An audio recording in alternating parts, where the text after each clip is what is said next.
ఆకాశవాణి ఆధునిక వ్యవసాయ వేదిక సాంకేతిక విజ్ఞానం రైతు ముంగిట్లో కార్యక్రమం వింటారు. అనువాదం శ్రీమతి సిహెచ్ రజని. కార్యక్రమ నిర్వాహకులు శ్రీ ఎస్ రామగోపాల్. సహకారం శ్రీ ముత్తోజు సత్యనారాయణ. ఇందులో పాల్గొన్నవారు Shri Gopishetti Karyavardhi, Shri K Srihari, Shri K Chandrapal Reddy, Shri D Parameswarachari, Shrimati PVL Sharada, Shri Rajendra Prasad Mylavarapu, Shri N Jayasimha, Shri S Rehman Basha, Shrimati A Revathi, Kumari M Saraswathi, Shrimati V Lavanya, Shri K Venkataramana. వినండి, ఆధునిక వ్యవసాయ వేదిక సాంకేతిక విజ్ఞానం రైతు ముంగిట్లో. నమస్కారం, నేను ఘనశ్యాం ఉపాధ్యాయుని మాట్లాడుతున్నాను. ఈనాటి ఈ రైతు వేదికలో సరికొత్త అధ్యాయానికి మీ అందరికీ స్వాగతం పలుకుతున్నాను. మనం ఈరోజు బీహార్ రాష్ట్ర రాజధాని పాట్నాకు చేరుకున్నాం. అయితే ఈనాటి మన రైతు వేదిక కార్యక్రమాన్ని భారత వ్యవసాయ పరిశోధనా మండలి వారి తూర్పు పరిశోధనా ప్రాంగణంలో ఏర్పాటు చేసుకున్నాం. ఈనాటి కార్యక్రమంలో మనం ఈ చర్చా కార్యక్రమాన్ని ప్రారంభించడానికంటే ముందు ఈ నివేదికలోని కొన్ని అంశాలను పరిశీలిద్దాం. ముందుగా ఈ నివేదికకు సంబంధించి అంశాలను శ్రద్ధగా వినండి.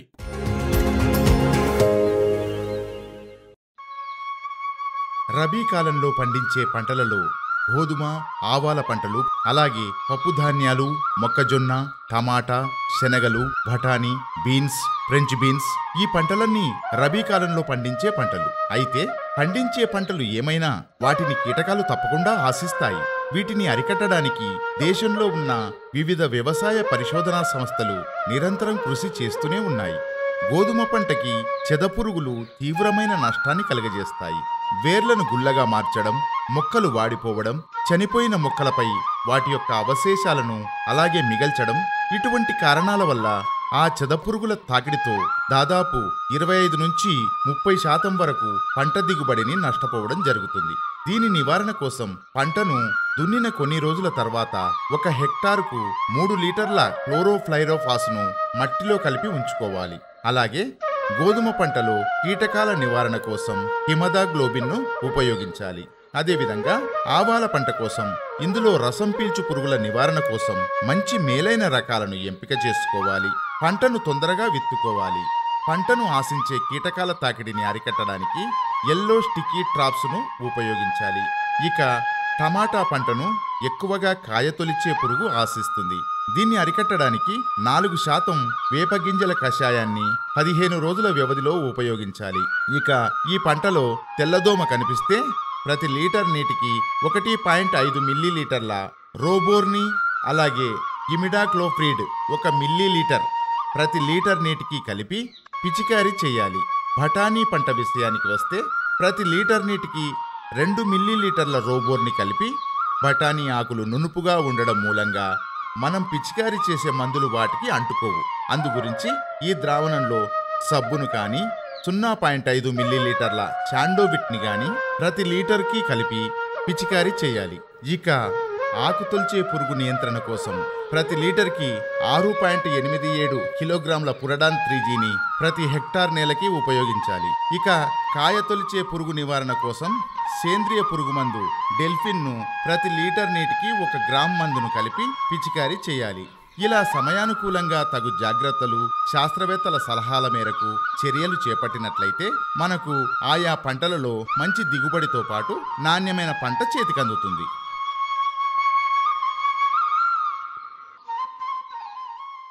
విన్నారుగా నివేదికలోని సారాంశాన్ని. ఇప్పుడు మనం ఈనాటి చర్చా వేదికలో పాల్గొనబోతున్న శాస్త్రవేత్తలను ఒక్కసారి పరిచయం చేసుకుందామా? మరి ముందుగా డాక్టర్ అనూప్ దాస్ భారతీయ వ్యవసాయ పరిశోధనా మండలి పాట్నా నుండి వచ్చారు. సార్, మీకు స్వాగతం. ఇక మరో శాస్త్రవేత్త అరవింద చౌదరి గారు, ఐసిఏఆర్ ఆర్సిఏఆర్ ప్రధాన శాస్త్రవేత్త పాట్నా నుండి వచ్చారు. సార్, మీకు స్వాగతం. ఇక మరొకరు రాకేష్ కుమార్ గారు, ఐసిఏఆర్ ఆర్సిఏఆర్ శాస్త్రవేత్త పాట్నా నుండి వచ్చారు. సార్, రాజేష్ గారు, మీకు స్వాగతం. శాస్త్రవేత్తలను పరిచయం చేసుకున్నాం కదా, మరి వీరిని అడిగి మన సందేహాలను తీర్చుకుందాం. ముందుగా డాక్టర్ అనూప్ దాస్ గారు, మీ నుండి ప్రారంభిస్తాను. భారతదేశంలోని తూర్పు విభాగంలో రబీ కాలంలో పండించే పంటలు ఏవి, అలాగే వాటి ప్రాధాన్యత గురించి మీరు వివరించాలని కోరుతున్నాను సార్. మన దేశంలోని తూర్పు విభాగంలో పండించే మొత్తం పంటల్లో దాదాపుగా 40% వరకు గోధుమను, 50% వరకు కూరగాయలను సాగు చేస్తూ ఉంటారు. యావత్ భారతదేశంలో 1/4 వంతు పప్పుధాన్యాల ఉత్పత్తి ఈ తూర్పు విభాగం నుండే జరుగుతూ ఉంటుంది.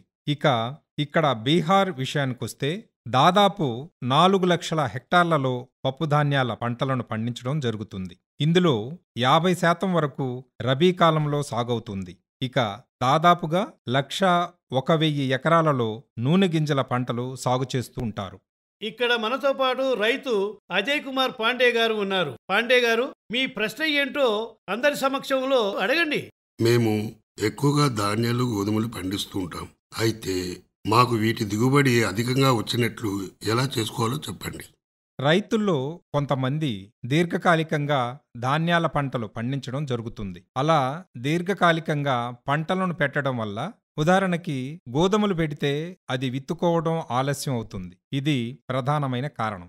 గోధుమ పంట సాగులో ఉండగా వాతావరణం వేడిగా ఉంటే దానికి సరిపడా నీటి వ్యవస్థ కూడా అనుకూలంగా ఉండాలి. అలా లేకపోతే వాతావరణంలో వేడి మూలంగా మార్చి నెల వచ్చే వరకు అప్పుడు ఒకవైపు ఎండవేడిమి అధికంగా ఉండడం, మరోవైపు నీటి వ్యవస్థ సరిగా అందక అది దెబ్బతినే అవకాశం ఉంటుంది. దీనికోసం ఒక మంచి టెక్నిక్ ని పాటిస్తే మనం ఈ సమస్య నుండి బయటపడవచ్చు. మన వ్యవసాయ పరిశోధనా సంస్థలు రూపొందించిన 2 రకాల వంగడాలు ఉన్నాయి. అందులో ఒకటి సన్శ్రేయ, మరొకటి సుఖావిష్ణు. వీటిని గనక ఎంచుకున్నట్లయితే గోధుమ సాగులో దాదాపు 20-30% వరకు అధిక దిగుబడులు వచ్చే అవకాశం ఉంటుంది. డాక్టర్ అరవింద్ గారు, మీరు చెప్పండి. పప్పు ధాన్యాలను పండించే రైతుల కోసం బడ్జెట్లో చాలా ప్రయోజనాలను ఏర్పాటు చేశారు మన ప్రభుత్వం వారు. మన రైతుల కోసం ఆ వివరాలు సవివరంగా తెలియజేయండి. బడ్జెట్లో భారత ప్రభుత్వం పప్పుధాన్యాల సాగును ప్రోత్సహించడం కోసం దాదాపు 1000 కోట్ల బడ్జెట్ని కేటాయించింది.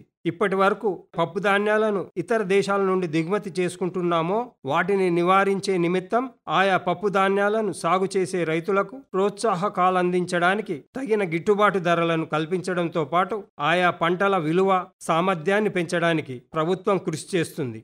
ఈ ప్రోత్సాహకాలను ఉపయోగించుకొని రైతులు పప్పుధాన్యాల పంటలను ఎక్కువగా పండిస్తే అప్పుడు మనకు దిగుమతి భారం కూడా తగ్గిపోతుంది. అంటే మీ ఉద్దేశం రైతులు ఈ ప్రోత్సాహకాలను అందుకుంటారు అని అంటారు. ఇక్కడ మనతో పాటు రామ్ గృహపాండే రైతు ఉన్నారు. తన ప్రశ్నను అడగాలనుకుంటున్నారు. మీ ప్రశ్న ఏమిటో రామ్ గృహపాండే గారు అడగండి. నమస్తే సార్. మన ప్రధానమంత్రి ప్రవేశపెట్టిన 109 రకాల సరికొత్త వంగడాలలో 2 గోధుమ వంగడాలు కూడా ఉన్నాయి. మరి వాటిని నేను ఈ బీహార్లో పండించుకోవచ్చా? మీరన్నట్టు మన ప్రధానమంత్రి గారు విడుదల చేసిన 109 రకాల వంగడాలలో గోధుమకు సంబంధించిన 2 రకాల వంగడాలు ఉన్నాయి. అవి HI 1665, మరొకటి HI 8840. ఈ 2 రకాల గోధుమ పంటలు కూడా మహారాష్ట్ర, కర్ణాటక, ఆ తర్వాత తమిళనాడు రాష్ట్రాల్లో ఉన్న మైదాన ప్రాంతాలకు అనుకూలమైనవి. ఇది మిగతా ప్రాంతాల్లో అనుకూలమా కాదా అనేది అప్పుడే తెలియదు. ముందుగా ప్రయత్నపూర్వకంగా వీటిని పరీక్షిస్తారు. ఇక్కడ పరీక్షించిన తర్వాత వాటి ఫలితాలను చూసి ఇవి మిగతా ప్రాంతాలలో కూడా సాగు చేయవచ్చా లేదా అనేది నిర్ధారణ చేస్తారు. అప్పటిదాకా మనం వీటిని సాగు చేయకపోవడమే మంచిది. బీహార్లో అయితే ఇప్పుడే వీటిని సాగు చేయడం సముచితం కాదు. సార్ రాకేష్ గారు, ఇప్పుడు మీరు చెప్పండి. మన భారతదేశం తూర్పు విభాగంలో పండించే ధాన్యాలు, గోధుమలు, కూరగాయలు ఇవన్నీ కూడా బాగా సాగవుతున్నాయి. అయితే ఈ పంటల యొక్క వైవిధ్యం గురించి తెలుసుకోవాలని ఉంది. ఆ విషయాలు మన రైతు సోదరులకు తెలియచేయండి. ఇప్పటి వరకు మనం గోధుమలు, ధాన్యాల పంటలను ఏ విధంగానైతే సాగు చేస్తున్నామో ఆ పద్ధతిని మార్చుకోవాల్సిన అవసరం ఉంది. అలా చేయకపోతే వీటిలో మనకు లభించాల్సిన పోషక తత్వాలు తగు పాళ్లలో సమకూరవు. అంతేకాకుండా వీటిని ఎక్కువగా సాగు చేయడం వల్ల భూగర్భ జలాలు కూడా అడుగంటిపోతాయి. ఇటు భూగర్భ జలాలను సంరక్షిస్తూ సరైన పోషక విలువలను మన శరీరానికి అందజేస్తూ తక్కువ పెట్టుబడితో ఎక్కువ దిగుబడి అందించే చిరుధాన్యాల పంటలైన రాగి, సామలు, సజ్జలు ఇలాంటి పంటలను సాగు చేయడం ఎంతో ఉపయోగకరం. మనం గమనిస్తూనే ఉన్నాం. గోధుమలతో పాటు ఈ మిల్లెట్స్కి కూడా కనీస మద్దతు ధర అనేది తప్పకుండా లభిస్తుంది. అంతేకాకుండా పంటల్లో ఇవి వైవిధ్యభరితంగా ఉంటాయి. ఇక మనతో పాటు ఇక్కడ ఒక మహిళా రైతు సునీత గారు ఉన్నారు. తాను తన సందేహాన్ని అడగాలనుకుంటున్నారు. సునీత గారు, మీ ప్రశ్న ఏంటో అడగండి. ఆలుగడ్డ ఇంకా ఆవాల పంటలను తీసివేసిన తర్వాత ఏ పంటలను వేసుకోవాలి? ఆలుగడ్డ, ఆవాలు ఈ పంటలు తీసివేసిన తర్వాత మనకు వాతావరణ పరిస్థితులు ఏ పంటకు అనుకూలంగా ఉంటాయో చూసుకొని వేసుకోవాల్సి ఉంటుంది. ఇందుకు ఒక రకంగా అనుకూలమైనది పెసర పంట. ఇది 55 నుంచి 60 రోజుల్లో మనకు చేతికి అందుతుంది. ఈ పెసరను విత్తుకున్న తర్వాత 3 నుంచి 4 తడులు నీటిని అందిస్తే అప్పుడు పంట చక్కగా చేతికి వస్తుంది. ఈ పెసర పంటను ఒక 2-3 కోతలు జరిపిన తర్వాత పెసర పంట ద్వారా నేలలో లోపించిన నత్రజని శాతం వృద్ధి చెందుతుంది. దాంతో ఈ పంట తీసివేసిన తర్వాత భూమిలో బయోమాస్ని కలిపినట్లయితే భూమి పునరుజ్జీవం అవుతుంది. డాక్టర్ అనూప్ గారు, మీరు చెప్పండి. ధాన్యాలను పండిస్తే మనం చాలా రకాలైన సమస్యలను ఎదుర్కొంటాం. వీటిని ఎదుర్కోవడానికి పరిష్కార మార్గాలు ఏమైనా ఉన్నాయా? అయితే ఈ రబీ కాలంలో ఏ ఏ రకాలు మన బీహార్ ప్రాంతంలో అనుకూలంగా ఉంటాయో చెప్పండి. ఇక్కడ మనం ఒక ముఖ్యమైన విషయాన్ని గమనించాలి. ఎప్పుడైతే మనం వర్షాధారిత ధాన్యాల పంటను పండిస్తామో ఆ పంట కోతకు వచ్చిన తర్వాత భూమి ఖాళీగా ఉన్నప్పుడు దాంట్లో తేమ శాతం తగ్గిపోతుంది. అప్పుడు ఆ భూమికి సరైన నీటిపారుదల వ్యవస్థ అనేది ఉండదు. ఇలాంటి కారణాలు ఎన్నో ఉంటాయి. అయితే ఇక్కడ ఒక విషయం నేను చెప్తాను. అదేంటంటే, మన పప్పుధాన్యాల పంటలు అలాగే నూనె గింజల పంటలను మనం పండించుకుంటే మనం ఇతర దేశాల నుండి దిగుమతి చేసుకునే అవసరం ఉండదు. ఇంచుమించుగా మన దగ్గర అందుబాటులో ఉన్న నేలలో 5 నుంచి 7 మిలియన్ టన్నుల పప్పుధాన్యాలు, నూనె గింజల పంటలను మనం సాగు చేసుకోవచ్చు. ఇప్పుడు మనం ఒక బ్రేక్ తీసుకుందాం. బ్రేక్ తర్వాత వెంటనే మళ్ళీ మనం ఈ రైతు వేదికలో తర్వాత చర్చా కార్యక్రమాన్ని ప్రారంభించుకుందాం. బ్రేక్ తర్వాత ఈనాటి ఈ రైతు వేదిక కార్యక్రమంలోని 2వ అంకానికి మీ అందరికీ స్వాగతం. మనం రబీ పంటలో వచ్చే తెగుళ్ల గురించి మాట్లాడుకుందాం. మరి ఎవరితో మాట్లాడాలి అనుకుంటున్నామో వారిని పరిచయం చేసుకుందామా? మరి ముందుగా డాక్టర్ మహమ్మద్ మనబ్రుల్లా గారు. తను కీటక విజ్ఞాన ప్రధాన శాస్త్రవేత్త, ATARI పాట్నా నుండి వచ్చారు. సార్, మీకు స్వాగతం. ఇక మరొక శాస్త్రవేత్త డాక్టర్ జైపాల్ చౌదరి గారు, ICAR RCAR ప్రధాన శాస్త్రవేత్త. సార్, మీకు స్వాగతం పలుకుతున్నాం. అలాగే మరొకరు డాక్టర్ రామ్ కేవల్, మొక్కల సంరక్షణ కోసం వ్యవసాయ పరిశోధన ప్రాంగణం నుండి వచ్చారు వీరు. సార్, మీకు స్వాగతం. సార్ మహమ్మద్ మనబ్రుల్లా గారు, ముందుగా మీ నుండి ప్రారంభిస్తాను. తృణధాన్యాల నిల్వ సామర్థ్యాన్ని ఏ విధంగా పెంపొందించుకోవాలి? ఎందుకంటే తృణధాన్యాలని ఎక్కువగా చీడపీడలు ఆశిస్తూ ఉంటాయి. ఆ వివరాలు మన రైతు సోదరులకు వివరించండి. మనకు పంట చేతికి వచ్చిన తర్వాత దాన్ని నిల్వ చేసే ప్రదేశానికి తీసుకెళ్లే వరకు మనకు కీటకాల బెడదనేది ఉంటూనే ఉంటుంది. వీటి బారిన పడకుండా ఉండాలంటే మనం అన్ని వేళలా తగు జాగ్రత్తలు తీసుకుంటేనే వీటి నివారణ అనేది సాధ్యమవుతుంది. మనకు పంట చేతికి వచ్చిన తర్వాత దాన్ని చక్కగా ఎండలో శుభ్రమైన ప్రదేశంలో ఆరబెట్టాలి. అక్కడ తేమ 10 నుంచి 15% మించకుండా ఉండేటట్టు చూసుకోవాలి. అలాగే గోడౌన్ ప్రదేశాన్ని కూడా ముందుగానే మలాథియాన్తో శుభ్రంగా కడిగి ఉంచుకోవాలి. అలాగే ఈ తృణధాన్యాలని ఏవైతే సంచులలో నింపి నిల్వ చేస్తామో ఆ సంచులను కొత్తవిగా ఉండేటట్లు చూసుకోవాలి. ఒకవేళ పాత సంచులనే ఉపయోగించినట్లయితే కూడా వాటిని కూడా మలాథియాన్తో శుభ్రం చేసి చక్కగా ఆరబెట్టిన తర్వాతే వాటిలో నిల్వ చేసి ఉంచుకుంటే మనకి ఈ చీడపీడల బెడదనేది దూరం అవుతుంది. ఇక్కడ మనతో పాటు రైతు సంజీవ్ గారు ఉన్నారు. తన ప్రశ్న ఏంటో అడగాలనుకుంటున్నారు. సంజీవ్ గారు, అడగండి, మీ ప్రశ్న ఏంటో. సార్ నమస్కారం. నా ప్రశ్న ఏమిటంటే, పండించే పంటలో కీటకాలు రాకుండా చూసుకోవాలంటే ఎలాంటి జాగ్రత్తలు పాటించాలి? చాలామంది రైతులు తమ పంటల్లో 1 లేదా 2 కీటకాలను చూడగానే పురుగు మందులను ఉపయోగిస్తుంటారు. అది చాలా తప్పు. ప్రతి పంటకి ఆ కీటకాల ఉధృతి ఎలా ఉంది అనే దానికి ETL పరిమితి అనేది ఉంది. పంటకు ETL స్థాయిని మించినప్పుడే మనం పురుగు మందులను ఉపయోగించాలి. ఉదాహరణకి ఆవ పంట. ఈ ఆవాల పంట విషయానికొస్తే పూత దశలో కీటకాల సంఖ్య 15 నుంచి 20 వరకు గనక ఉంటే అప్పుడు మీరు పురుగు మందులను ఉపయోగించవచ్చు. సార్ జైపాల్ గారు, మీరు చెప్పండి. మన తూర్పు వైపు భారతదేశం గురించి మాట్లాడితే గనక ఇక్కడ బీన్స్ పంట ప్రధానంగా పండుతుంది. ఈ బీన్స్ పంట సాగు చేయాలంటే దీంట్లో ఏ రకాన్ని ఎంచుకోవాలి? వివరంగా చెప్పండి రైతు సోదరులకి. ఈ బీన్స్లో రకాల విషయానికి వస్తే 2 వెరైటీలున్నాయి. వైనింగ్ వెరైటీ, ఇంకొకటి బుషీ వెరైటీ. వాటిలో స్వర్ణ ఉత్కృష్ట ఇది వైనింగ్ వెరైటీ. దీన్ని ఆగస్టు సెప్టెంబర్ నెలల్లో నాటుకోవచ్చు. దీన్ని నాటుకున్న 90 రోజులకి పూలు పూస్తాయి. మొదటి పంట కోత 120 రోజుల్లో వస్తుంది. దీంట్లో దిగుబడి కూడా బాగానే వస్తుంది. ఇక బుషీ వెరైటీల విషయానికొస్తే వీటిలో స్వర్ణ సంపూర్ణ, స్వర్ణ విశిష్ట ఇవి చీడపీడల్ని సమర్థవంతంగా ఎదుర్కొనే రకాలు. డాక్టర్ రామ్ కేవల్ సార్, ఇక్కడ రైతు శైలేంద్ర గారు ఉన్నారు. శైలేంద్ర గారు, మీరు అడగండి మీ ప్రశ్నని. నేను పండించే పంటల్లో అంటే గోధుమలు, ఆలుగడ్డ, శనగ పంటల్లో ఎలుకల బెడద తీవ్రంగా ఉంది. వీటికి పరిష్కారాన్ని తెలియజేస్తారా? ఎలుకల బెడదను నివారించడానికి ముందుగా ఎలుకలు ఏర్పాటు చేసిన బొరియలన్నిటినీ మూసివేయాలి. దాంతో ఆ తర్వాత రోజు ఎలుకలు వేరే బొరియలు తయారు చేసుకుని బయటికి వస్తాయి. అప్పుడు మనం ఆ బొరియల దగ్గర గోధుమ పిండి ముద్దలు, బియ్యం పిండి ముద్దల్ని పెట్టాలి, ఎటువంటి మందు కలపకుండా. ఎందుకంటే అందులో ఏదైనా మందు కలిపితే అవి తినవు. ముందు 1-2 రోజులు వాటిని తినేటట్లు చూసుకోవాలి. ఆ తర్వాత జిగటగా ఉండే పిండి పదార్థంలో 2% జింకు పాస్పైడుని కలిపి దానికి కొద్దిగా ఆవాల నూనెను కూడా జత చేసి బొరియల దగ్గర పెట్టి ఉంచాలి. అప్పుడు ఎలుకలు వాటిని తినడం, మరణించడం కూడా జరుగుతుంది. డాక్టర్ మహమ్మద్ బునాబుల్లా గారు, బీహార్లో రబీలో పండించే ప్రధానమైన పంట మొక్కజొన్న. ఈ మొక్కజొన్న సాగులో కీటక నిర్వహణను ఎలా చేయాలో తెలియచేయండి. ఈ రబీ పంట కాలంలో పరిసర పంటల్లోని కీటకాల వ్యాప్తి మన పంటలపై తక్కువగా ఉంటుంది. అది రబీ ప్రత్యేకత.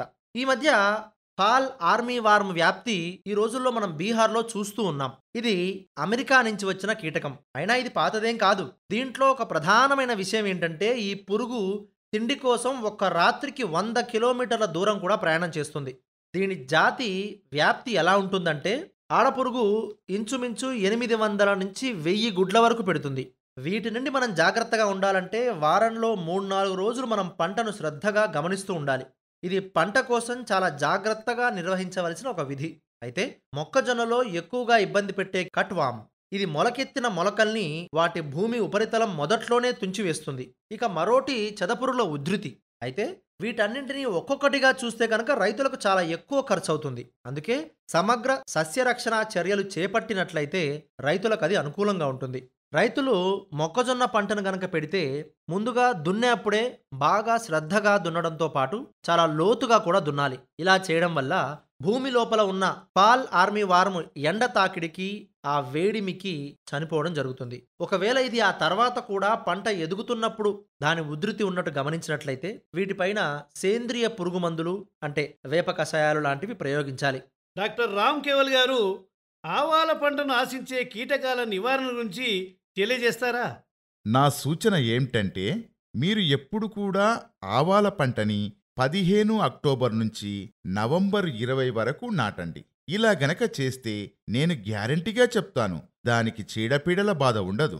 కానీ మధ్య నవంబర్ అంటే 25 నవంబర్ నుండి డిసెంబర్లో గనక ఆవాల పంటను నాటితే ఫిబ్రవరిలో ఉష్ణోగ్రత పెరిగిపోతుంది. అప్పుడు ఎక్కువ వేగంగా చీడపీడలు ఆశించే అవకాశం ఉంటుంది. సార్, ఈ 2వ సెషన్లో పాల్గొన్నందుకు మీ ముగ్గురికి ధన్యవాదాలు. ఇప్పుడు ఒక చిన్న బ్రేక్ తీసుకుందాం. బ్రేక్ తర్వాత మళ్ళీ వెంటనే కలుద్దాం.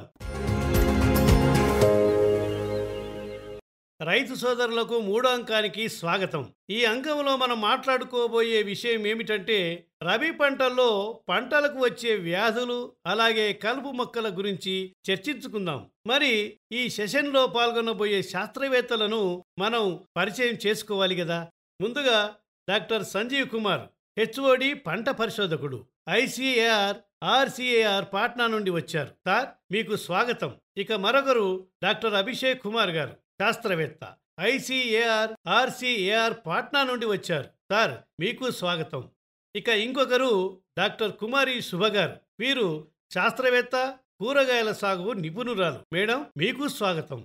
డాక్టర్ సంజీవ్ కుమార్ గారు, మీరు చెప్పండి, గోధుమ పంటలో కలుపు మొక్కలు ఇది సాధారణమే అయినప్పటికీ ఎంతో ఇబ్బంది కలిగించే అంశం, ఎంతో నష్టం కూడా చేకూరుతుంది. ఈ సందర్భంలో రైతులకు మీరు క్లుప్తంగా విశదీకరించండి. గోధుమలో వచ్చే కలుపు నివారణకు మనం వాటిని విత్తుకున్న వెంటనే అంటే కొన్ని గంటల వ్యవధిలోనే పెండింగ్ పెక్లిన్ అనే మందును ఉపయోగించాలి. ఆ తర్వాత దాదాపు 25-30 రోజుల వ్యవధిలో మళ్ళీ సల్ఫర్ సర్క్రోనట్ మెడ్ సల్ఫ్రాన్ కాంబినేషన్ మందును 40 గ్రాములు ప్రతి హెక్టార్కి స్ప్రే చేయాల్సి ఉంటుంది. దీంతో కలుపు నివారణ చక్కగా అరికట్టబడుతుంది. ఇక్కడ కొంతమంది రైతులు ఉన్నారు, వాళ్ళు తమ సందేహాలని అడగాలనుకుంటున్నారు. ముందుగా బీనుదేవి గారు, మీరు మీ సందేహం ఏంటో అడగండి. నేను ఏం తెలుసుకోవాలనుకుంటున్నానంటే శనగ పంటలో ఏ విధంగా జాగ్రత్తలు తీసుకోవాలి అని. ఈ సీజన్లో శనగ పంటలో వచ్చే కలుపు మొక్కల నివారణకు ఇమాజత్ హైపర్ మందును 1 హెక్టార్కి 1.5 లీటర్ల చొప్పున పిచికారీ చేయాలి.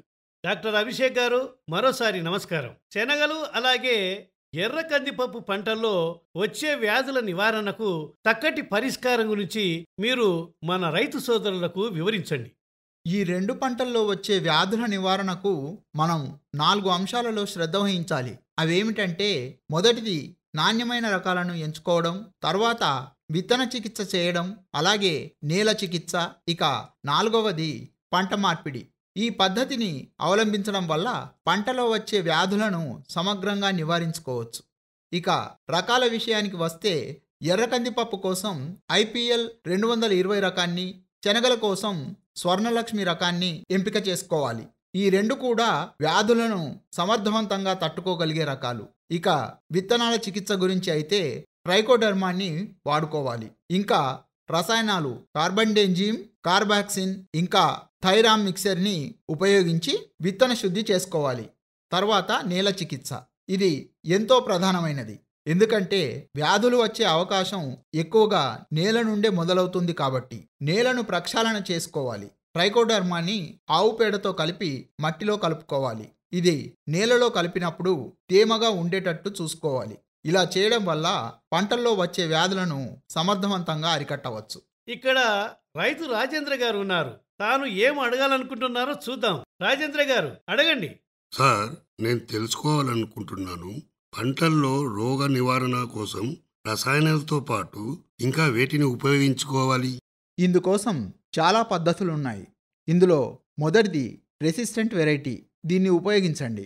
ఇక మరొకటి, వేడిగా ఉన్న రోజుల్లో పొలాన్ని ఎక్కువ లోతుకి దున్నుకోవాలి. దాంతో భూమిలో దాగి ఉన్న వ్యాధి కారకాలు బయటికి వచ్చి ఎండ వేడికి చనిపోతాయి. అంతేకాకుండా కొన్ని సేంద్రియ కీటకనాశకాలను కూడా ఉపయోగించవచ్చు. దాంతో పంటలకు వ్యాధులు వచ్చే అవకాశం చాలా వరకు తగ్గిపోతుంది. మేడం కుమారి శుభగారు, మీరు చెప్పండి. ఇక్కడ రైతు గొడ్డు ప్రధాన్ గారు మిమ్మల్ని ఒక ప్రశ్న అడగాలనుకుంటున్నారు. ప్రధాన్ గారు, మీ ప్రశ్న ఏంటో అడగండి. నా ప్రశ్న గోబీ పువ్వుకు సంబంధించింది. ఇందులో కొన్నిసార్లు పువ్వులు చాలా చిన్నవిగా రావడం జరుగుతుంది. అంతేకాదు ఆ పువ్వులు చాలా వరకు విప్పుకుపోయినట్టు ఉంటాయి. అలా ఉన్నప్పుడు బజార్లో దానికి గిట్టుబాటు ధర అనేది లభించదు. దీన్ని అధిగమించడానికి పరిష్కారం చెప్పండి. గోబీ పువ్వు సాగులో మనం చూసుకోవాల్సిన ప్రధాన అంశం ఏమిటంటే నైట్రోజన్ శాతం. నేలలో నైట్రోజన్ శాతం ఎంత మేరకు ఉంది అనేది. అది ఒకవేళ తగ్గినట్లయితే దాన్ని పూడ్చుకునే ప్రయత్నం చేయాలి. నైట్రోజన్ తక్కువగా ఉంటే గోబీ పువ్వు నిండారుగా రాదు. అలాగే నేలలో తేమ శాతం కూడా సమపాళ్లలో ఉండే విధంగా చూసుకోవాలి. నేలలో తేమ సరిపడా లేకపోతే పువ్వు ఆరోగ్యంగా ఎదగదు. అలాగని నీరు అధికంగా కూడా ఉండకూడదు. రబీ పంట కాలంలో కూరగాయలు చాలా సున్నితంగా ఉంటాయి. అందుకే పంటను సరైన సమయంలోనే మనం విత్తుకునే ప్రయత్నం చేయాలి. దీంతో ఈ సమస్యలను మనం అరికట్టవచ్చు. ఇప్పుడు మనం ఈ రైతు వేదికలోని ఆఖరు అంకానికి చేరుకున్నాం. ఇందులో మనం ఆధునిక సాంకేతికతను ఉపయోగించి పంటల నిర్వహణ ఎలా చేయాలో తెలుసుకుందాం. మరి ఈ అంకంలో పాల్గొంటున్న శాస్త్రవేత్తలను ఒకసారి పరిచయం చేసుకుందాం. డాక్టర్ బికాస్ సర్కార్ గారు, వీరు శాస్త్రవేత్త, ICAR, RCAR నుంచి వచ్చారు. సార్, మీకు స్వాగతం. ఇక ఇంకొకరు ఆర్తి కుమారి గారు, ICAR, RCAR నుంచి వీరు వచ్చారు. మేడం గారు, మీకు స్వాగతం. ఇక మరొకరు డాక్టర్ మీను కుమారి గారు, వీరు శాస్త్రవేత్త, కూరగాయల పంటల నిపుణులు, ICAR, RCAR నుంచి వచ్చారు. మేడం, మీకు స్వాగతం. సార్ బికాస్ సర్కార్ గారు, ముందుగా మీ నుండి ప్రారంభిస్తాను. మన ప్రభుత్వం రైతులకు సాంకేతికతను సమకూర్చి పంట సాగును మరింత సమర్థవంతంగా తీర్చిదిద్దాలని ప్రయత్నం చేస్తుంది. ఇందులో భాగంగా ఇప్పుడు సరికొత్తగా డ్రోన్ టెక్నాలజీ వచ్చింది. ఈ డ్రోన్ టెక్నిక్తో కలిగే ఉపయోగాలు ఏమిటి? ఇవన్నీ వివరాలు మన రైతు సోదరులకు తెలియచేయండి. ఈ మధ్య సరికొత్తగా వచ్చిన ఈ డ్రోన్లతో అన్ని రకాల పంటలపై మందులను పిచికారీ చేయవచ్చు. ఈ డ్రోన్లలో ఒక సెన్సార్ ఉంటుంది. ఈ సెన్సార్ ద్వారా మన నేల స్వభావం, అందులోని పోషకతత్వాల సామర్థ్యం, అలాగే పంటలను ఆశిస్తున్న కీటకాల వివరాలను మనం తెలుసుకోవచ్చు. ఇది ఒక మంచి టెక్నాలజీ. ఇక్కడ రైతు సుశీల్ కుమార్ గారు తమ సందేహం ఏంటో అడగాలనుకుంటున్నారు. సుశీల్ కుమార్ గారు, అడగండి. నేను మక్కలు, గోధుమ, శనగలు, పప్పుధాన్యాలు పంటలను విత్తుకోవాలంటే ఏదైనా ఒక యంత్రంతో వీటన్నిటినీ విత్తుకునే సదుపాయం ఉందా? ఒక అద్భుతమైన యంత్రం అందుబాటులో ఉంది. దీని పేరు multi crop inclined plate planter. దీనితో అన్ని రకాల విత్తనాలను విత్తుకోవచ్చు. ఈ యంత్రంతో మనం విత్తనాల సైజు, అంటే మధ్య రకంగా ఉండే విత్తనాల నుంచి పెద్దగా ఉండే విత్తనాల వరకు భూమిలో నాటుకోవచ్చు. మీరు ఇందాక అడిగిన మక్కలు, గోధుమ, శనగ, పప్పుధాన్యాల విత్తనాలను వాటి రకాలను బట్టి, అంటే సైజును బట్టి మనం విత్తుకోవటానికి వీలుంటుంది. అందులో ఒక స్టీల్ ప్లేట్ ఉంటుంది. దాంట్లో విత్తనాల సైజును బట్టి మనం ఆ స్టీల్ ప్లేట్ను అమర్చుకునే ఏర్పాటు కూడా ఉంటుంది. అది కేవలం 5 నిమిషాల్లో చేసుకోవచ్చు. ఆ తర్వాత ఎన్ని విత్తనాలనైనా సులభంగా ఈ యంత్రం ద్వారా నాటుకోవచ్చు. మనం పంటలు పండించేటప్పుడు నీటిని ఏ విధంగా నిర్వహించుకోవాలి అనేది ఎంతో ప్రధానమైనది. మరి ఈ నీటి యాజమాన్యానికి సంబంధించి ఏవైనా ఆధునిక సాంకేతికత అందుబాటులో ఉందా? ఉంటే మేడం ఆర్తి గారు మీరు వివరించండి. నీటి యాజమాన్యం విషయానికి వస్తే సూక్ష్మ నీటిపారుదల పద్ధతిని పాటించవచ్చు. దీంట్లో బిందు నీటి సేద్యం, అలాగే స్ప్రింక్లర్లను ఉపయోగించుకొని మనం పంటకు నీటిని అందించవచ్చు. దీంతో నీరు పొదుపు అవడమే కాకుండా పంట పెట్టుబడి ఖర్చు కూడా తగ్గుతుంది. ఈ మధ్య ప్రభుత్వం ఈ స్ప్రింక్లర్లని పూల పంటల సాగులో కూడా వినియోగించడానికి అనువుగా ప్రయత్నాలు చేస్తుంది. ఇక్కడ రైతు దేవేంద్ర గారు ఏదో అడగాలనుకుంటున్నారు. దేవేంద్ర గారు, అడగండి మీ ప్రశ్నని. నాకు కొన్ని యంత్రాల గురించి తెలుసుకోవాలని ఉంది. అయితే దాంట్లో కరెంటు వినియోగం లేకుండా పనిచేసే యంత్రాలు కావాలి. ఇప్పటికైతే సౌరశక్తి ఆధారిత సోలార్ ప్యానెళ్లను ఉపయోగించి నీటిపారుదల సౌకర్యాన్ని ఏర్పాటు చేసుకోవచ్చు. వీటిలో కరెంటు ఉపయోగించాల్సిన అవసరం ఉండదు. అయితే ఈ ప్యానెల్ని ఉపయోగించినప్పుడు మనం ఏర్పాటు చేసుకున్న నీటి వ్యవస్థ మనకు సరిపడినంత వేగంగా నీటిని పంప్ చేస్తోందా లేదా అనేది చూసుకోవాలి. కేంద్ర ప్రభుత్వం పిఎం యోజన ద్వారా ఈ సోలార్ పంపు సెట్ల పైన 50% వరకు సబ్సిడీని కూడా అందజేస్తోంది. మేడం మీనుకుమార్ గారు, ఇక్కడ మహిళా రైతు నీలందేవి గారు తన సందేహాన్ని అడగాలనుకుంటున్నారు. నేను కూరగాయలను సాగు చేస్తూ ఉంటాను. అయితే వాటిని నేను మార్కెట్కి తీసుకువెళ్ళి అమ్ముతున్నప్పుడు నాకు సరైన ధర రావడం లేదు. వాతావరణాన్ని బట్టే కదా పంటను పండిస్తాం. మరి ఈ సమస్యను ఎలా అధిగమించవచ్చు? మీ సమస్యకు చక్కటి పరిష్కారం అందుబాటులో ఉంది. అదే పాలిటన్నెల్ ఫార్మింగ్ టెక్నాలజీ. చల్లటి వాతావరణ సమయంలో కూడా విత్తనాలను విత్తుకోవచ్చు.